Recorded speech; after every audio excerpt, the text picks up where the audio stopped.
Butter chicken তো আমরা খেয়েছি, বাটার চিকেন বিরিয়ানি কি কখনো খেয়েছি? আমার মতো ট্রাই করে দেখুন, আশা করি ভালো লাগবে। আমি এখানে 2টা চিকেন নিয়েছি, ওজন 2 থেকে 2.5 কেজি হবে। এখন এই মশলা দিয়ে চিকেনগুলোকে ম্যারিনেট করে নিব, তারপর এগুলোকে ভেজে নিব।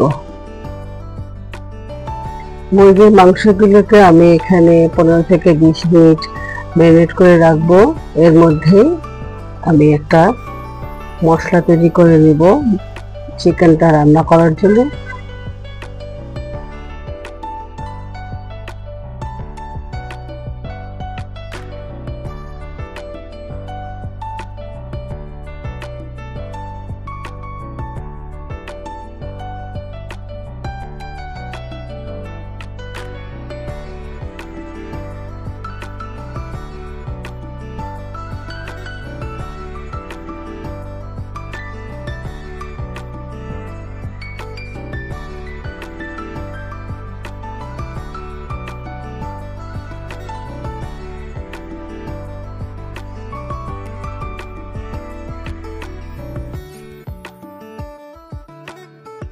এখন হয়ে আসছে প্রায়, এটা হয়ে গেলে ঠান্ডা করে ব্লেন্ড করে নিব।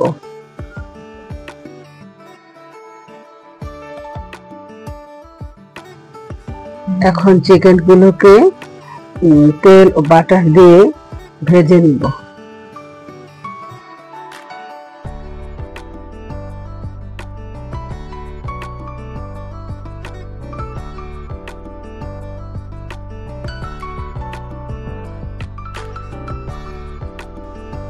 এখন তৈরি করা মশলাগুলোকে আমি ব্লেন্ড করে নিব একটু পানি দিয়ে, তারপর একটা স্ট্রেনারে এগুলোকে ভালো করে ছেঁকে নিব।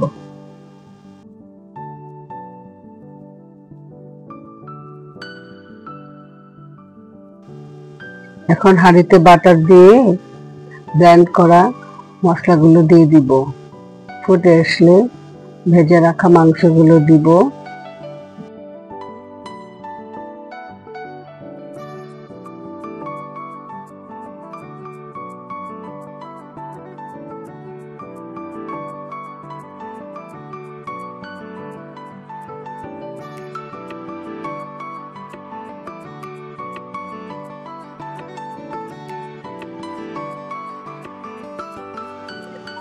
সবশেষে দিয়ে দিব 1/2 কাপ হেভি ক্রিম।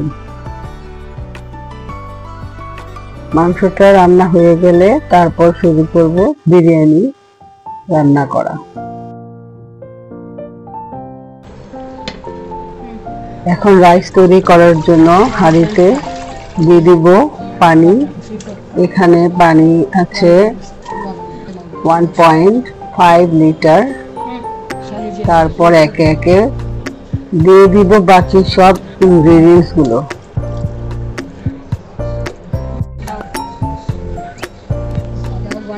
এখানে 1 teaspoon ginger paste, 1/2 teaspoon garlic paste দিয়েছি।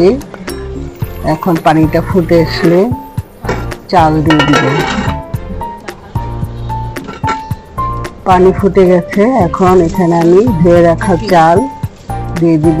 এখানে 1 কেজি পোলাও চাল আছে।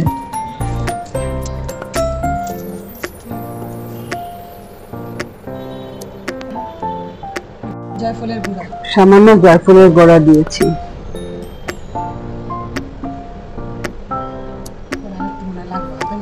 এখন চালগুলো ঢেকে দিব ফুটে আসা পর্যন্ত।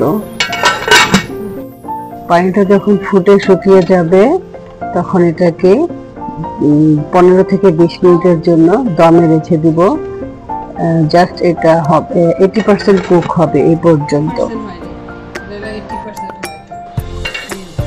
এখানে আমার রাইসটা 80% কুক হয়েছে। এখন বাকিটা দমে দেওয়ার সময় হয়ে যাবে। এখন অন্য একটি হাঁড়িতে বিরিয়ানি দমে বসাবো। এখানে প্রথমে রাইস দিব, তারপর চিকেন, এভাবে 2টা লেয়ারে মুরগি আর রাইস বসিয়ে দিব দমে।